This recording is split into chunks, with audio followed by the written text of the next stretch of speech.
دھوکہ اپنے گھر واپس ضرور آتا ہے۔ سدرا اور نازیہ دونوں ایک گاؤں سے پڑھنے کے لیے یونیورسٹی آتی ہیں۔ دونوں میں بہت محبت تھی، پڑھائی میں بھی دونوں بہت اچھی تھیں اور یونیورسٹی کی کوئی بھی سرگرمی ہوتی دونوں اس میں ضرور شامل ہوتی تھیں۔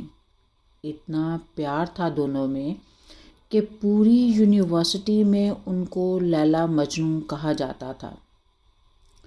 ہاسٹل میں بھی دونوں ایک ہی کمرے میں رہتی تھیں۔ اس طرح 24 گھنٹے دونوں ایک دوسرے کے ساتھ رہتی تھیں۔ اس طرح 3 سال گزر گئے۔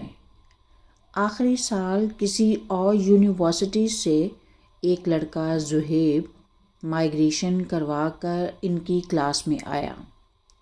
سدرا پہلے ہی دن اس لڑکے کو دیکھتے ہی اس پر فدا ہو گئی، یا یوں کہہ سکتے ہیں کہ سدرا کو پہلی نظر میں ہی محبت ہو گئی۔ سدرا نے یہ بات نازیہ کو بتائی تو نازیہ نے اسے منع کیا کہ دیکھو، ہم یہاں پڑھنے آئے ہیں، اس لیے ایسے کاموں میں پڑھ کر اپنا وقت ضائع مت کرو۔ مگر سدرا باز نہ آئی۔ پھر اس کی دوستی زہیب سے ہو گئی۔ اکثر کینٹین میں اکٹھے کھانا کھاتے اور پڑھائی کے ساتھ ساتھ گپ شپ بھی کرتے۔ سدرا نے ایک دن نازیہ سے کہا کہ تم میری مدد کر دو، زہیب کو کہہ دو کہ سدرا تم سے بہت محبت کرتی ہے۔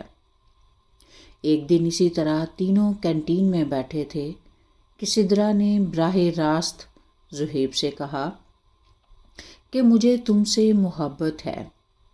زہیب زور سے ہنسا اور سدرا سے کہا کہ مذاق مت کرو، کیونکہ میں تو نازیہ سے پیار کرتا ہوں، اور اگر یہ ہاں کرے گی تو میں اپنی امی کو ان کے گھر بھیج دوں گا۔ یہ سن کر سدرا کو بہت غصہ بھی آیا اور دکھ بھی ہوا۔ دکھ اس بات کا تھا کہ سدرا کو لگ رہا تھا کہ نازیہ اور زہیب کی آپس میں بات ہوتی ہے، جبکہ نازیہ اسے کچھ نہیں بتاتی تھی۔ اس دن کے بعد سے سدرا نے نازیہ سے بات کرنا چھوڑ دی۔ زہیب اپنی امی کو نازیہ کے گھر رشتے کے لیے بھیجنا چاہتا تھا، جبکہ سدرا نے کسی طرح زہیب کی امی کا فون نمبر لے کر انہیں بتایا کہ نازیہ کردار کی ٹھیک لڑکی نہیں ہے، اس نے بہت سے لڑکوں کو اپنے جال میں پھنسا رکھا ہے، اور اس کے علاوہ بھی بہت بری طرح نازیہ کی کردار کشی کی، جس پر زہیب کی امی نے زہیب کو منع کر دیا کہ وہ نازیہ کے گھر رشتہ لے کر نہیں جائیں گی، اور اپنے بھائی کی بیٹی سے اس کا رشتہ پکا کر دیا۔ سدرا نے صرف یہی نہیں بلکہ نازیہ کے گھر فون کر کے اس کی امی کو بتایا کہ نازیہ کا یہاں زہیب نامی لڑکے کے ساتھ چکر چل رہا ہے اور اس کا پڑھائی کی طرف دھیان نہیں ہے۔ کچھ دن بعد ہی نازیہ کے ابو اسے واپس گاؤں لے جانے کے لیے آ گئے، اور یوں نازیہ کو پڑھائی چھوڑنی پڑی۔ یونیورسٹی ختم ہوئی تو سدرا بھی واپس گاؤں چلی گئی، اور پھر پتہ چلا کہ زہیب کی بھی شادی ہو چکی ہے۔ سدرا کے ابو نے سدرا کا رشتہ اپنے دوست کے بیٹے سکندر کے ساتھ کر دیا۔ سدرا کے دل میں زہیب تھا، مگر جب اس کا بیٹا پیدا ہوا تو اس کی زندگی بدل گئی۔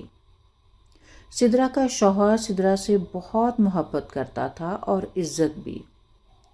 سکندر ایک پرائیویٹ کمپنی میں نوکری کرتا تھا اور ساتھ ہی ایک چھوٹا سا سائیڈ بزنس بھی کرتا تھا۔ زندگی بہت اچھی گزر رہی تھی۔ یوں 8 سال گزر گئے۔ بیٹا بھی بہت اچھے اسکول میں پڑھتا تھا۔ گرمیوں کی چھٹیوں میں سکندر اپنی فیملی کے ساتھ اپنے بھائی سے ملنے کراچی گیا، تو واپسی پر کار کا ایکسیڈنٹ ہو گیا۔ سدرا کی آنکھ ہسپتال میں کھلی تو اس نے اپنے شوہر اور بیٹے کے بارے میں پوچھا۔ پتہ چلا کہ اس کا بیٹا تو ٹھیک ہے، کار میں پیچھے بیٹھنے کی وجہ سے معمولی چوٹیں آئی ہیں، مگر اس کے شوہر کی موت ہو چکی ہے۔ یہ سن کر سدرا کے پاؤں تلے سے زمین نکل گئی۔ پیار اور عزت کرنے والا شوہر اب اس دنیا میں نہیں رہا تھا۔ شوہر کے دفتر کی طرف سے اسے 4 لاکھ ملے اور جہاں کاروبار کرتا تھا وہاں سے بس 30 لاکھ ملے جو اس نے بینک میں جمع کروا دیے۔ سدرا اپنی امی کے گھر آ گئی۔ بیٹا انگریزی اسکول کی بجائے گورنمنٹ اسکول جانے لگا اور بڑی مشکل سے ایڈجسٹ ہوا۔ چند مہینوں کے بعد ہی گھر میں لڑائیاں شروع ہو گئیں۔ سدرا کی بھابیاں جب اس کی امی کو جواب دیتی یا سختی سے بات کرتی تو سدرا کو غصہ آتا اور وہ اپنی بھابیوں سے لڑ پڑتی۔ بھائی بھی سدرا ہی کا قصور نکالتے۔ بہنیں آتیں تو وہ بھی سدرا کو ہی کہتیں کہ تمہیں کیا ضرورت ہے بولنے کی۔ یوں سدرا کی زندگی مشکل ہونے لگی۔ پھر اس کے بھائی اور امی نے ایک رشتہ دیکھا۔ آدمی کی 2 بیٹیاں تھیں اور بیوی چھوڑ کر جا چکی تھی۔ سدرا کو یہ تھا کہ میں کسی طرح اس جہنم سے نکلوں اپنے بیٹے کو لے کر۔ وہ آدمی بظاہر تو بہت اچھا تھا۔ اس نے سدرا کے بیٹے کو اچھے انگریزی اسکول میں داخلہ دلوا دیا، مگر شکی مزاج تھا۔ ہر وقت سدرا پر شک کرتا کہ کس سے بات کر رہی ہو، کون آیا تھا۔ اس کی بیٹیاں ایک 9 سال کی اور دوسری 7 سال کی تھیں۔ وہ ان کو کچھ نہ بھی کہتی تو بھی وہ شخص سدرا کو ہی جھوٹی کہتا کہ تم جھوٹ بول رہی ہو۔ ایک دن ہمسائے کے گھر سے بریانی دینے ان کا بیٹا آیا تو سدرا مروتاً اس لڑکے سے اس کی امی کا حال پوچھنے لگی۔ اتنے میں شوہر نے دیکھ لیا اور کہا کہ تم دروازے پر کھڑی مردوں سے باتیں کرتی ہو، اور سدرا کو 2-4 تھپڑ مار دیے۔ سدرا کا بیٹا گھر پر تھا۔ اس نے جب دیکھا کہ یہ شخص میری ماں کو مار رہا ہے تو اس نے اس شخص کی خوب پٹائی کر دی۔ سدرا کے شوہر نے سدرا کے گھر والوں کو بلایا اور یہ کہہ کر طلاق دے دی کہ یہ عورت بد چلن ہے اور اپنے بیٹے سے مجھے مروانا چاہتی ہے۔ اب سدرا اپنے چھوٹے بھائی کے گھر چلی گئی کیونکہ چھوٹی بھابھی سے اس کی بنتی تھی۔ سدرا نے جو پیسے بینک میں جمع کروائے تھے ان کا ہر مہینے منافع سدرا کو مل رہا تھا۔ سدرا ان میں سے کچھ پیسے اپنی بھابھی کو دیتی۔ اس طرح وقت گزرتا گیا۔ سدرا کا بیٹا بری صحبت میں پڑ چکا تھا اور سگریٹ پینے لگا تھا۔ سدرا بہت پریشان ہوئی کہ اب میں اس کا کیا کروں، کیسے اس کو کنٹرول کروں۔ جس طرح کا محلہ تھا ویسی ہی صحبت میں اس کا بیٹا پڑ چکا تھا۔ پھر کچھ عرصے کے بعد پتہ چلا کہ سدرا کے بیٹے کو قتل کے الزام میں پولیس پکڑ کر لے گئی۔ جوا کھیلتے ہوئے لڑائی ہوئی اور اس نے ایک لڑکے کو اتنا مارا کہ وہ جان کی بازی ہار گیا۔ یہ سن کر سدرا اپنا سر پکڑ کر بیٹھ گئی۔ بھائیوں سے منت کی کہ اس کے پیچھے جاؤ، مگر 1-2 بار گئے۔